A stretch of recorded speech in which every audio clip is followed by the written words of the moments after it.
Justo después de firmar el acta de divorcio, lo primero que hice fue cortar de inmediato la pensión mensual de 10,000 pesos que durante años había estado transfiriendo puntualmente a mi ex-suegra. Ricardo Chávez, en ese momento ocupado cuidando a su amante Sofía Torres, que acababa de dar a luz en una clínica de maternidad privada, ni siquiera se enteró. Solo cuando dejó de recibir el dinero su madre, comenzó a enviar mensajes furiosos, largas cadenas llenas de reproches, acusándome de no tener piedad, de querer dejar morir de hambre a la madrecita, que según él tanto lo había sacrificado. Yo no me molesté en responder. Doña Carmen Chávez, mi ex-suegra, vino aquí hasta arrodillarse frente a la puerta de mi nuevo departamento, llorando a gritos como si estuviera en un velorio.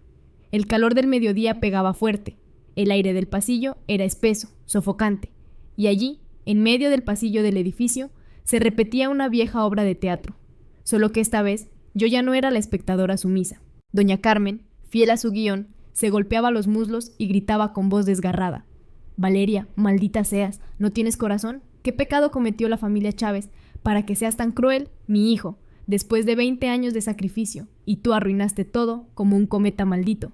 Cada palabra era como una espina, pero no dirigida a mí, sino al último resto de dignidad que aún le quedaba. Las puertas de los vecinos empezaron a entreabrirse. Ella actuaba, y yo, tranquila, bebía café desde adentro. No sentía rabia, ni pena, ni compasión. A través de la mirilla, vi claramente su rostro distorsionado por la ira y la desesperación.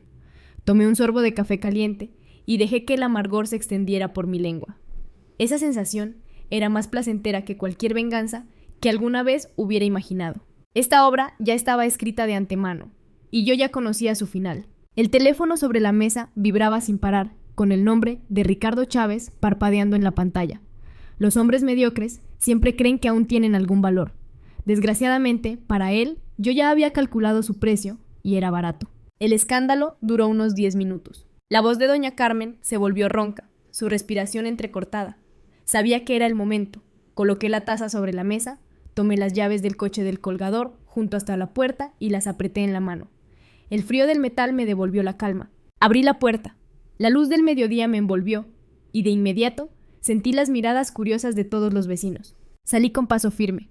El vestido beige ceñido caía justo como debía, sin sobrar ni faltar. Cuando doña Carmen me vio, sus ojos brillaron como los de alguien que al fin encuentra a quien culpar. Detuvo el llanto de golpe y se arrastró hacia mí, intentando aferrarse hacia mis piernas. «Valeria, hija mía, fui una tonta, lo reconozco, perdóname», sollozó. Moví el cuerpo apenas un poco hacia un lado. Su caída fue inevitable. Se estrelló contra el suelo con un golpe seco. Ella siguió gimiendo. «No puede ser tan despiadada. Ricardo me va a matar, de verdad me va a matar». Me quedé de pie, observándola desde arriba. Su rostro estaba cubierto de lágrimas y mocos, el cabello enmarañado. Parecía una mendiga. Mi voz sonó ligera, pero clara. ¿Él golpeó a su propia madre porque yo corté la pensión de 10,000 pesos al mes? ¿O porque vendí esa casa de ensueño que ustedes dos se inventaron como si fuera suya? No grité, no hacía falta. Mis palabras se esparcieron por el pasillo como cuchillos. Sabía que todos los vecinos recordarían cada sílaba. Doña Carmen se quedó helada. Su rostro pasó de la sorpresa a la incomodidad y finalmente a un destello de odio culpable. No esperaba que yo expusiera la verdad de forma tan directa. El teléfono dentro de la casa seguía vibrando. Ricardo debía estar perdiendo la paciencia. Me agaché, recogí el celular, busqué su nombre en la agenda y delante de su madre bloqueé el contacto. Un clic, sin dudar, sin emoción. El silencio que siguió fue revelador. No era arrepentimiento lo que la callaba. Era la impotencia de ver cómo su vieja farsa ya no tenía efecto. Se levantó de golpe, como un petardo encendido, y me señaló con el dedo, chillando. «Maldita gallina estéril, qué desgracia la de los Chávez al aceptar a alguien como tú. Comiste de nuestra mesa, viviste en nuestra casa, y ahora quieres echarnos a la calle. Eres una desagradecida, el cielo mismo debería castigarte». Me quedé inmóvil, dejándola vomitar cada palabra venenosa. Pero cuando pronunció esas 6 palabras, gallina que no sabe parir, sentí como si un cuchillo oxidado desgarrara un rincón de mi memoria. La escena que tanto quise enterrar resurgió con brutal claridad. Las palabras de doña Carmen, gallina que no sabe parir, me atravesaron como un hierro caliente. Por un instante, el pasillo del edificio desapareció y todo mi ser volvió a aquel cuarto blanco, con olor a desinfectante, donde un doctor con bata me daba un papel lleno de cifras y términos médicos fríos. Infertilidad secundaria. Recuerdo claramente cómo, en ese entonces, Ricardo Chávez frunció el ceño con impaciencia, como si todo aquello fuera una molestia personal más que un problema de pareja. Valeria, lo intentamos por años. Si no puedes, pues adoptamos y ya. Lo dijo con tal ligereza que me dejó muda. Pero cuando salimos de la clínica, su madre me arrastró aparte. Sus uñas se me clavaron en el brazo mientras me susurraba al oído. Una mujer que no puede darle hijos a un hombre no tiene valor. Esa frase me acompañó como una sombra durante años. Volví al presente con una sonrisa amarga. Doña Carmen esperaba que me derrumbara, como lo había hecho tantas veces en el pasado. Pero en lugar de lágrimas, lo que encontró en mi rostro fue una calma helada. Me incliné hacia ella, lo suficiente para que solo ella me oyera. Sí, tal vez no pude darle un hijo a tu precioso Ricardo. Pero ¿y qué? Lo único que sé es que ahora, sin mi dinero, ustedes dos apenas pueden respirar. La vi tragar saliva. Luego enderecé la espalda, levanté la barbilla y hablé lo bastante fuerte para que todos los vecinos escucharan. Escúchenlo bien. Esa mujer vino a exigirme dinero, como si todavía fuera mi obligación mantener a su hijo y a ella. Pero ya no lo es. El divorcio está firmado. Sus deudas no me pertenecen. Hubo un murmullo entre las puertas entreabiertas. Doña Carmen, roja de vergüenza, recogió su bolso y huyó tambaleándose por las escaleras. Yo cerré la puerta con un clic suave. El pasillo se quedó en silencio. Y por primera vez en mucho tiempo sentí que la carga que había arrastrado sobre los hombros se disolvía un poco.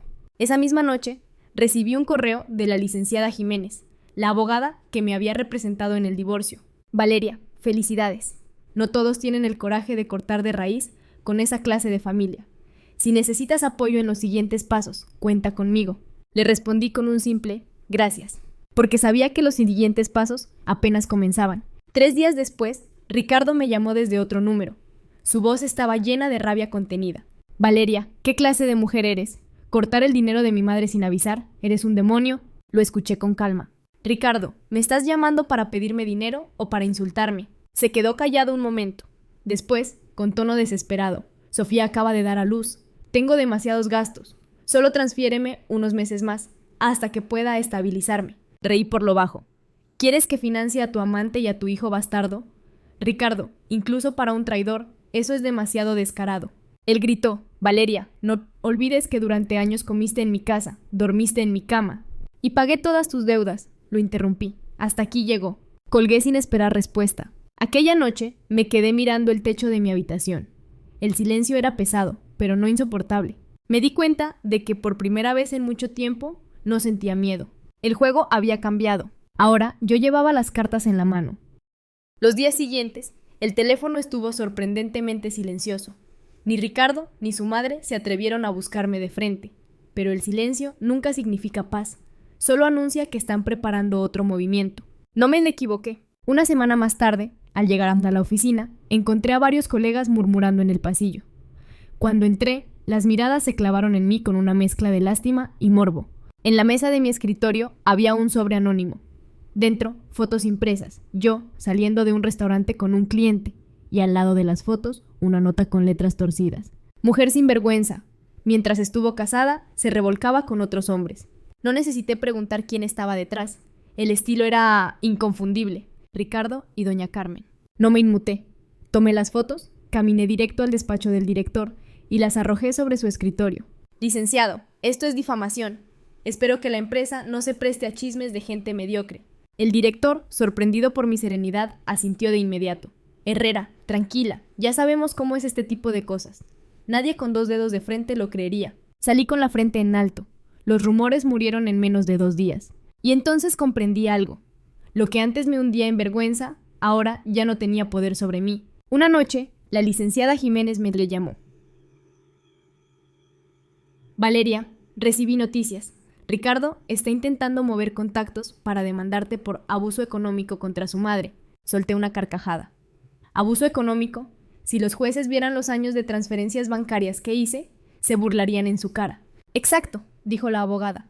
De hecho, si lo deseas, podemos contraatacar y exigirle devolución parcial. Me quedé en silencio unos segundos. La idea me tentaba. Pero más que dinero, lo que yo quería era ver cómo se derrumbaba esa fachada de hijo perfecto que siempre había vendido al mundo. Déjame pensarlo, respondí. Esa misma semana recibí otra noticia inesperada. Luis Cortés, un antiguo compañero de universidad, me buscó. Nos encontramos en una cafetería del centro. Al verlo entrar, recordé a aquel chico, que siempre me prestaba apuntes y me animaba antes de los exámenes. Valeria, sonrió. Escuché lo que pasó. Solo quería decirte que admiro tu valentía. No todas las mujeres se atreven a cortar con tanta firmeza. Conversamos largo rato. Hablamos de la universidad, del trabajo, de la vida después de los Treyga. Su presencia era tranquila, sólida, un contraste total con el torbellino en el que había estado envuelta. Al despedirse, dijo algo que me hizo pensar. A veces, perder una batalla significa ganar la guerra de tu propia vida. Esa frase resonó en mi mente cuando, esa misma noche, recibí otra andanada de mensajes de Ricardo. Valeria, te arrepentirás. Sin mí, no eres nada. El cielo no perdona a las mujeres como tú. Bloqueé el número sin dudar. Me miré en el espejo. El reflejo que vi no era el de una mujer derrotada, sino el de alguien que por fin entendía su propia fuerza. El juego apenas estaba comenzando. Después de bloquear otra vez a Ricardo Chávez, los días volvieron a una calma extraña. Pero yo ya había aprendido. Con esa gente, la calma nunca es real. No pasó mucho antes de que el siguiente golpe llegara. Una mañana, recibí una notificación del banco, una deuda millonaria registrada a mi nombre. Al revisar, descubrí que Ricardo había falsificado mi firma en un contrato de préstamo. El viejo truco de siempre, usarme como aval mientras él gastaba sin medida. Esta vez, sin embargo, yo ya no... con la Valeria. Ingenua de antes. Fui directo al bufete de la licenciada Jiménez. Ella revisó los documentos con calma y al cabo de unos minutos levantó la vista. Valeria, no te preocupes, esto es falsificación evidente. Con una denuncia formal, se hundirá él, no tú. Hazlo, respondí sin dudar. Por primera vez, no me temblaba la voz. El proceso fue más rápido de lo que imaginaba. Ricardo intentó negar todo, pero las pruebas lo delataban. Grabaciones de cámaras, firmas distintas, transferencias a su cuenta. El juez ni siquiera le dio espacio para excusas. Lo que en el pasado me habría costado noches sin dormir, esta vez terminó con un solo dictamen. La demandada Valeria Herrera queda libre de toda responsabilidad. Se abre proceso contra Ricardo Chávez por falsificación y fraude. Recuerdo la expresión en su rostro cuando escuchó la sentencia. Una mezcla de incredulidad y furia, como si no pudiera aceptar que el guión de siempre ya no funcionaba. Fue entonces cuando comprendí, había dejado de ser su víctima. Mientras tanto, la vida me daba un respiro inesperado. Luis Cortés volvió a buscarme. ¿Puedo invitarte a cenar?, preguntó con una sonrisa tímida. No era una cita romántica, al menos no al principio. Solo dos viejos amigos compartiendo comida y recuerdos, pero al hablar con él sentí algo que hacía mucho no sentía, tranquilidad. Su manera de escuchar, de no juzgar, de estar presente, era algo nuevo para mí. Al despedirnos, me dijo con sencillez: Valeria, recuerda, tu vida ya no gira alrededor de lo que te hicieron, ahora te pertenece. Me quedé pensando en esas palabras camino a casa. Esa misma noche, Ricardo no pudo contenerse. Logró llamarme desde otro número. Su voz era áspera, cargada de veneno. ¿Crees que ganaste? Esto no termina aquí. Valeria, sin mí nunca serás nada. Sonreí con ironía. Precisamente, Ricardo, sin ti soy todo. Colgué. Por primera vez, no me dolió escucharlo. Al contrario, me di cuenta de que cada palabra suya era un testimonio de su derrota. En los días que siguieron, decidí algo importante. No volvería a vivir a la defensiva. Tomé el dinero que había ahorrado en todos esos años de sacrificio y con ayuda de Luis y de un par de socios de confianza, inicié un pequeño negocio propio. El primer día que firmé como directora general de mi propia empresa, sentí que un nuevo capítulo se abría. Ya no era la esposa sumisa de un traidor, era Valeria Herrera, dueña de mi propio destino. El inicio de mi empresa fue como un amanecer después de una larga tormenta. No era un gran corporativo, solo una oficina modesta con unas cuantas empleadas jóvenes, pero cada pared blanca y cada escritorio ordenado me recordaban algo. Todo lo que estaba allí era fruto de mi propia voluntad. Los primeros meses fueron duros, contratos pequeños, clientes que dudaban de mi capacidad, proveedores que intentaban aprovecharse por verme mujer y recién divorciada. Pero yo no era la misma Valeria de antes. Cada vez que alguien intentaba menospreciarme, respondía con números, con estrategias, con resultados. Pronto, el rumor se extendió. La exesposa de Ricardo Chávez no solo había sobrevivido al divorcio, sino que ahora estaba construyendo un pequeño imperio. Por supuesto, eso encendió aún más el rencor de Ricardo. Una tarde, cuando salía de una reunión con un inversionista, lo encontré esperándome junto hacia la entrada del edificio.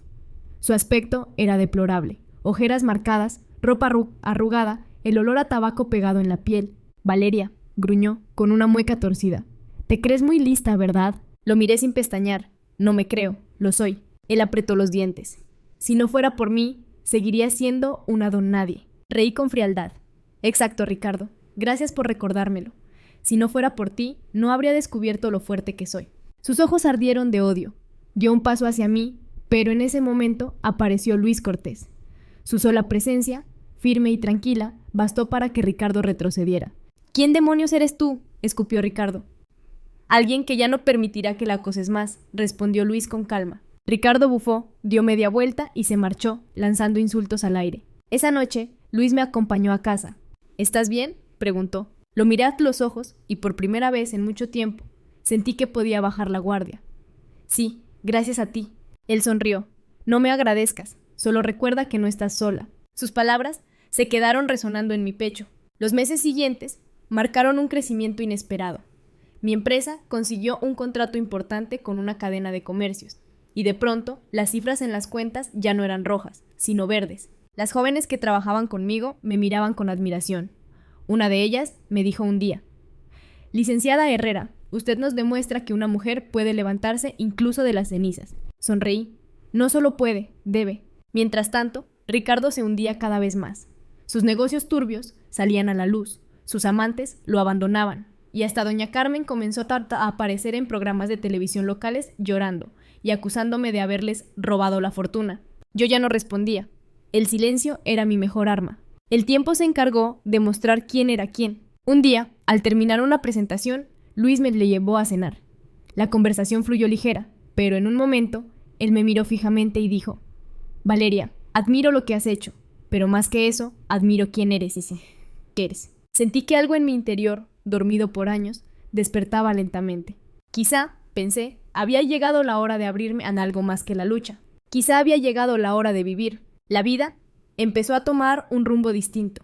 Entre contratos, reuniones y cenas con Luis Cortés, sentía que, poco a poco, la herida dejada por el matrimonio se cerraba. No desaparecía del todo, pero ya no sangraba. Una tarde, mientras revisaba documentos en la oficina, recibí una notificación judicial. Ricardo Chávez había presentado una nueva demanda, esta vez por repartición de bienes conyugales no declarados. Reí al leerlo. ¿Bienes conyugales? Todo lo que había hecho en aquellos años fue pagar deudas y sostener a su madre. ¿Qué se suponía que debía repartir? ¿Las facturas del hospital de su amante? Llamé de inmediato a la licenciada Jiménez. Otra vez él, dije con cansancio. La abogada suspiró. Ricardo no se rinde, pero tranquila, esta demanda no tiene pies ni cabeza, solo busca molestarte. Entonces que pierda el tiempo, respondí. Colgué y volví al trabajo. Ya no me quitaba el sueño. Semanas después, asistí a la audiencia. Ricardo llegó con traje barato y gesto arrogante, como si aún tuviera cartas bajo la manga. Cuando el juez le pidió pruebas, presentó recibos falsificados y fotografías recortadas. La licenciada Jiménez, implacable, desmontó cada una de ellas frente al tribunal. Al final, el juez dictó: demanda desestimada. Se sanciona al demandante por litigio temerario. El rostro de Ricardo se volvió una máscara de rabia. Yo, en cambio, sonreí con calma. Al salir de la sala, se me acercó con los dientes apretados. Valeria, ¿disfrutas viéndome caer? Lo miré directo a los ojos. No disfruto tu caída, Ricardo. Disfruto mi libertad. Se quedó sin palabras. Con el tiempo, me acostumbré a esa sensación, la de vivir sin miedo. Luis se volvió un apoyo constante. No me presionaba, no intentaba llenar vacíos a la fuerza. Solo estaba ahí, firme, como un árbol que da sombra en medio del desierto. Una noche, mientras cenábamos en un restaurante tranquilo, me tomó la mano sobre la mesa. Valeria, sé que aún dudas, pero quiero que sepas algo. No tienes que luchar sola. Lo miré. Sus ojos no tenían el brillo manipulador de Ricardo, ni la arrogancia de tantos hombres que conocí. Había sinceridad, había paciencia. Gracias, Luis, susurré. Quizá, por primera vez, puedo creer en eso. Entretanto, mi empresa seguía creciendo. Firmamos un acuerdo con una compañía extranjera, y de pronto mis días se llenaron de viajes, conferencias y nuevos retos. Cada contrato firmado era un recordatorio. Yo ya no vivía bajo la sombra de los Chávez. Era dueña de mi propio destino. Por supuesto, Ricardo no desapareció por completo. Intentaba aparecer en los medios, llorando frente a cámaras, diciendo que yo lo había abandonado y que su madre sufría hambre. Pero el público, cansado de su teatro, ya no le creía. Incluso algunos periodistas comenzaron a llamarlo por lo que era, un hombre que había vivido toda su vida a costa de las mujeres. Su máscara se desmoronaba. Y yo, desde la distancia, lo observaba sin necesidad de intervenir, porque entendí, al fin, que la mejor venganza no era destruirlo con mis manos, sino verlo destruirse solo. El eco del caso, con Ricardo Chávez, fue apagándose poco a poco, como un incendio que ya había consumido todo lo que podía. Sin embargo, aún quedaban brasas escondidas. Una mañana, mientras desayunaba en casa, el noticiero local transmitió una nota. Doña Carmen, mi ex-suegra, aparecía llorando frente a cámaras. Con un pañuelo en la mano, sollozaba. Soy una pobre mujer abandonada. Mi nuera me dejó en la calle. Mi hijo está destruido. No tenemos qué comer. Tragué el café con calma. Esa obra ya me la sabía de memoria. Mi mamá Sofía, que había venido así a visitarme, soltó una carcajada. ¿No tienen qué comer? Si esa mujer gasta más en tintes de cabello que en despensa. Apagué la televisión. No valía la pena. La gente ya no era tan ingenua. Los comentarios en redes se burlaban de la farsa. Mientras tanto, mi negocio seguía en expansión. Las jóvenes que trabajaban conmigo crecían a mi lado, aprendiendo no solo de números, sino de fortaleza. Una de ellas me dijo un día: «Licenciada Herrera, estar aquí me hace sentir que las mujeres sí podemos cambiar nuestro destino». Le sonreí. Ese es el objetivo, que nunca más tengan que depender de un Ricardo para sobrevivir. Una tarde recibí una invitación inesperada, una conferencia sobre liderazgo femenino en la universidad donde había estudiado. Al principio dudé. Volver a ese lugar significaba enfrentar fantasmas. Allí había soñado con un futuro junto a Ricardo. Allí había creído que el amor lo podía todo. Pero acepté. El día de la conferencia, el auditorio estaba lleno. Subí al estrado y por primera vez hablé en público de mi historia. No con lágrimas, sino con firmeza. Durante años pensé que el sacrificio era la prueba del amor, que aguantar humillaciones era parte de ser buena esposa. Me equivoqué. El verdadero amor no se pide de rodillas. El verdadero respeto empieza por una misma. El aplauso fue ensordecedor. Algunas jóvenes lloraban. Yo, en cambio, sentí que una cadena invisible se rompía en mi interior. Esa noche, Luis Cortés me acompañó a casa. Caminamos bajo las luces de la ciudad. «Valeria», dijo con voz suave, «lo que hiciste hoy fue más grande que cualquier contrato». Lo miré sorprendida. «¿En serio lo crees?» «Sí, porque hoy no solo hablaste de ti. Le diste fuerza a muchas que aún no se atreven». Sus palabras me conmovieron más de lo que quise admitir. Por un instante, pensé que quizá era posible abrir el corazón otra vez. Entretanto, Ricardo seguía hundiéndose. Sus viejos socios lo abandonaron. Nadie quería asociarse con un hombre marcado por escándalos. Las deudas lo perseguían, y hasta Sofía Torres, su amante, terminó dejándolo con un hijo pequeño en brazos. Su caída fue lenta y ruidosa, como el derrumbe de un edificio mal construido. Y yo, desde mi lugar, solo observaba, no porque quisiera venganza, sino porque entendí que la vida, tarde o temprano, cobra todo. Una noche, mi abuela Carmen, siempre directa, me dijo mientras jugaba con su bastón: «Valeria, lo lograste.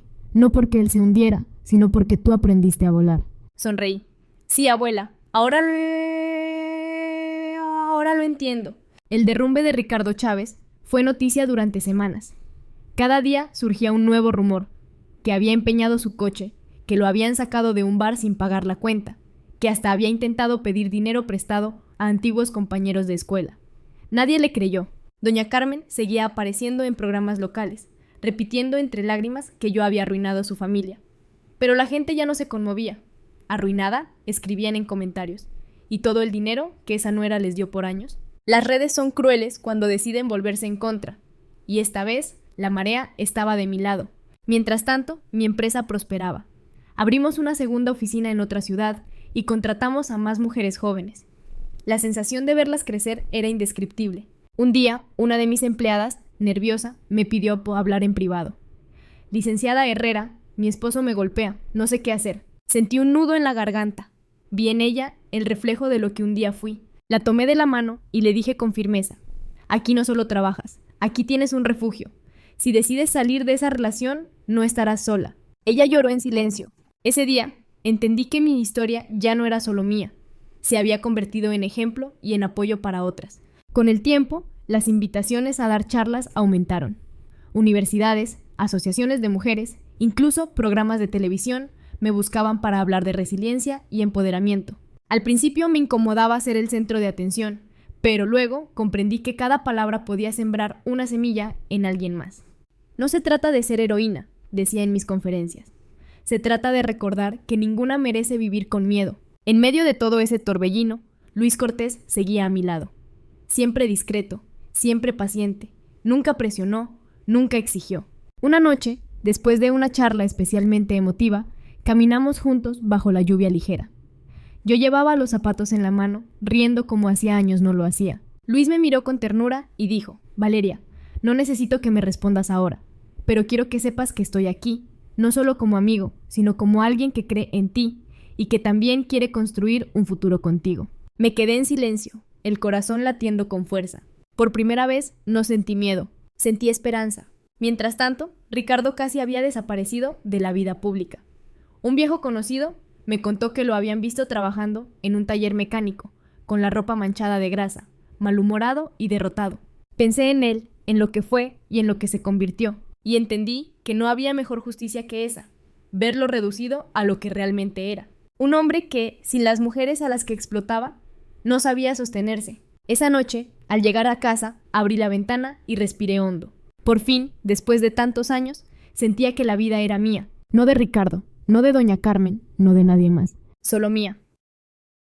El día que inauguramos la segunda oficina de mi empresa, sentí que un ciclo se cerraba.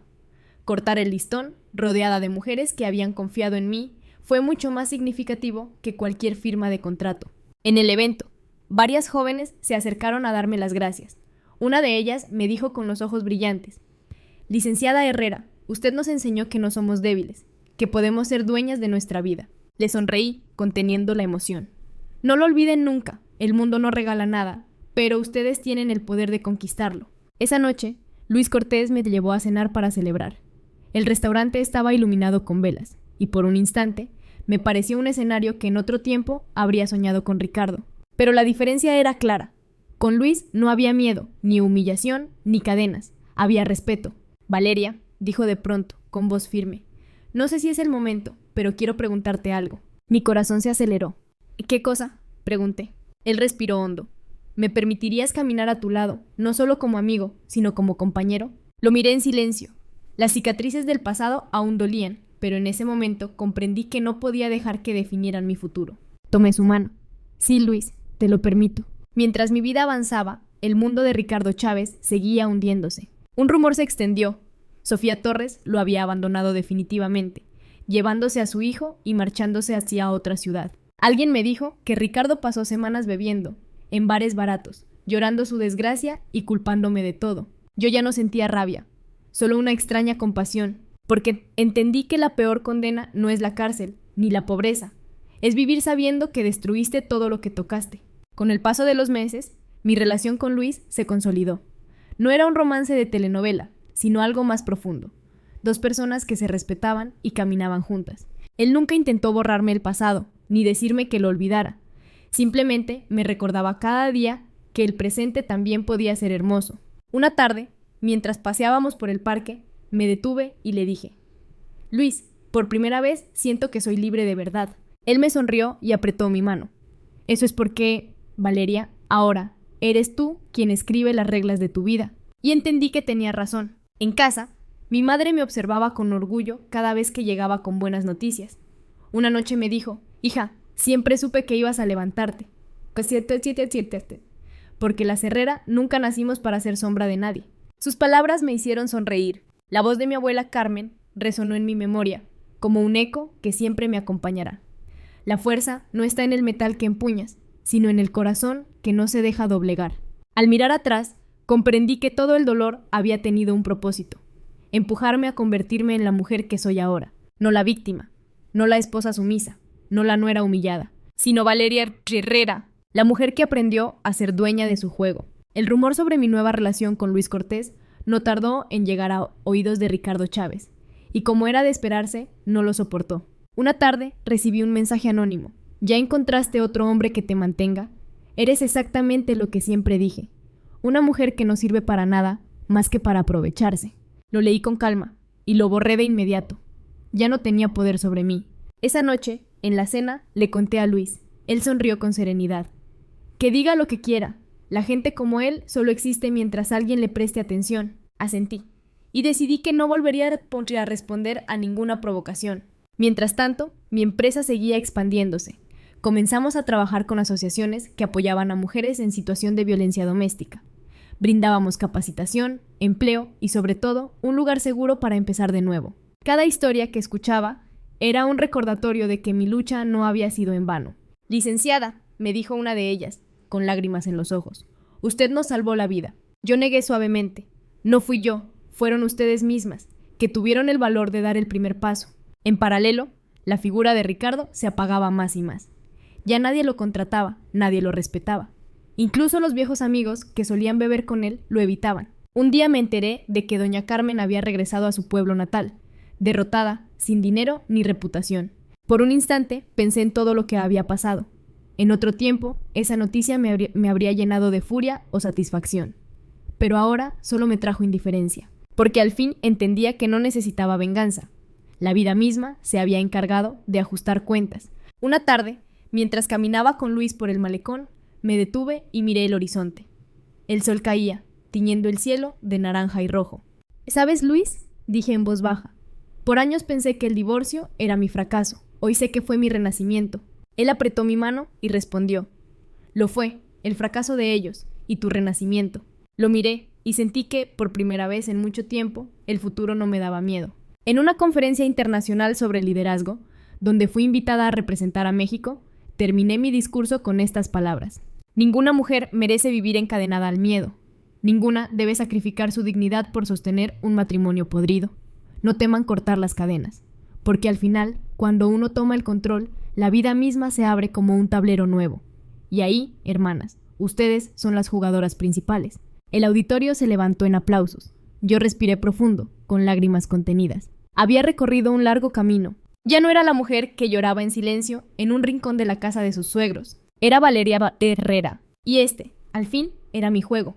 Los meses siguientes consolidaron lo que tanto había buscado: estabilidad. Mi empresa ya no era solo un proyecto personal. Se había convertido en una red de apoyo para decenas de mujeres. Algunas llegaban con miedo, con cicatrices visibles e invisibles. Pero poco a poco, al ver que no estaban solas, empezaban a recuperar la confianza. Una de ellas, con apenas 20 años, me dijo entre sollozos: «Pensé que mi vida había terminado. Pero al conocerla, usted, licenciada Herrera, entendí que aún puedo empezar de nuevo». La abracé. «Claro que puedes, y esta vez lo harás con dignidad». En casa, la relación con Luis Cortés se fortalecía cada día.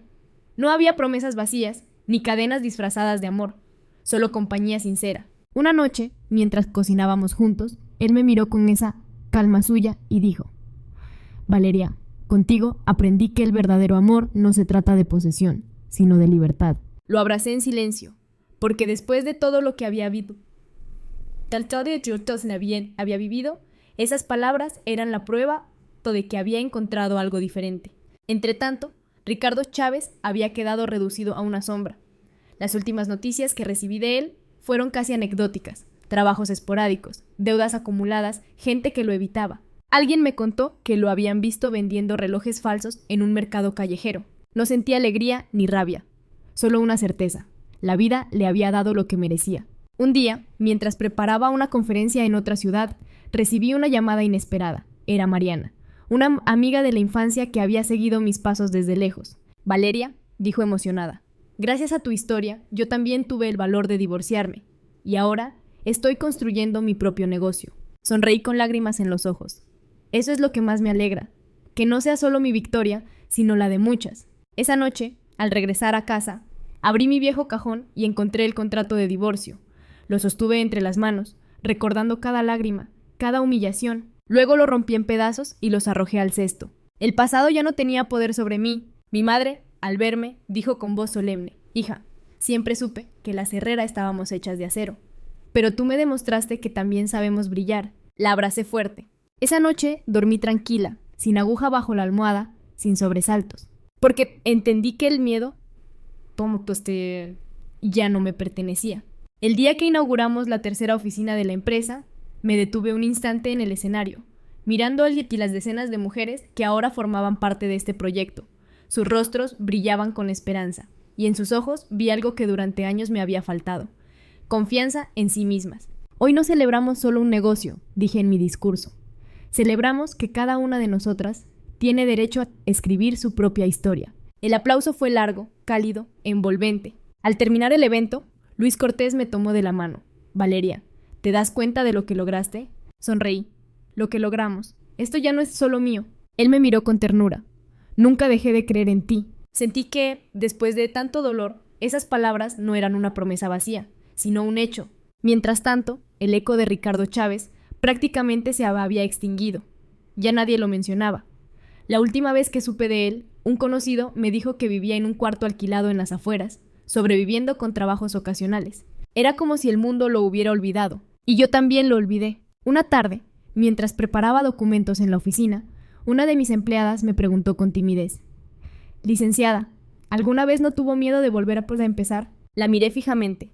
Claro que tuve miedo, pero lo hice de todos modos. Ese es el verdadero valor. Ella sonrió y comprendí que había entendido. Esa noche, al llegar a casa, encontré a mi madre en la sala, tejiendo como solía hacer mi abuela. Me miró y dijo: «Valeria, ahora sí puedo estar tranquila. Has tomado las riendas de tu vida». Me senté a su lado. «Sí, mamá. Este juego ahora me pertenece». Nos quedamos en silencio, mirando el hilo avanzar entre sus manos. Más tarde, mientras contemplaba la ciudad iluminada desde mi ventana, pensé en todo lo que había vivido. El matrimonio fallido, las humillaciones, las lágrimas, las noches sin dormir, y luego la decisión de cortar las cadenas, de comenzar de nuevo. No fue fácil.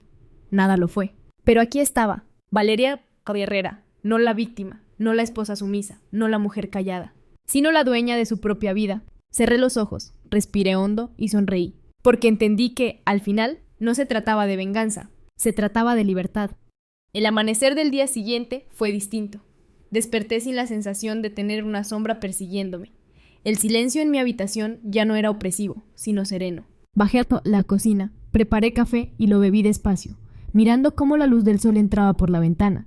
Era un gesto simple, pero en mi interior sentí que simbolizaba algo más grande: el regreso de la paz. Ese mismo día tenía programada una entrevista en un medio nacional. Querían hablar sobre mi etnohistoria. La mujer que, después de un divorcio escandaloso, había creado un proyecto que transformaba vidas.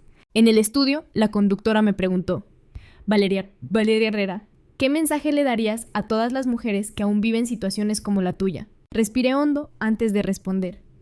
Que nunca olviden que su vida les pertenece, que nadie merece su dolor y que siempre existe una salida, aunque al principio parezca imposible. El público en el set aplaudió. Yo sonreí con serenidad. Al regresar a casa, encontré a Pan Luis esperándome con flores. Me abrazó fuerte y dijo: «Estoy orgulloso de ti». Apoyé la cabeza en su hombro. «Luis, lo que pasó ya no me define. Ahora soy yo quien escribe mi historia». Él me miró a los ojos. «Y yo quiero acompañarte en cada página que escribas». No respondí con palabras, solo lo besé y supe que esta vez era diferente. Con el tiempo, mi empresa siguió creciendo, mis conferencias se multiplicaron y mi nombre comenzó a asociarse no con un escándalo, sino con esperanza. Ricardo Chávez, en cambio, se convirtió en un recuerdo borroso, un hombre que, incapaz de sostenerse, se derrumbó bajo el peso de su propia mediocridad. Nunca más volvió a tocar mi vida. Una noche, mientras miraba la ciudad desde el balcón, recordé todo el camino recorrido. La Valeria que un día temblaba frente a los gritos de su suegra ya no existía. La Valeria que soportaba humillaciones en silencio había muerto con el divorcio. La que quedaba ahora era distinta. Una mujer libre, una mujer que entendió que el dolor puede ser semilla y que de las ruinas también nacen jardines. Sonreí, porque al final todo se reducía a una sola verdad. Este juego era mío y yo era la dueña absoluta de cada jugada.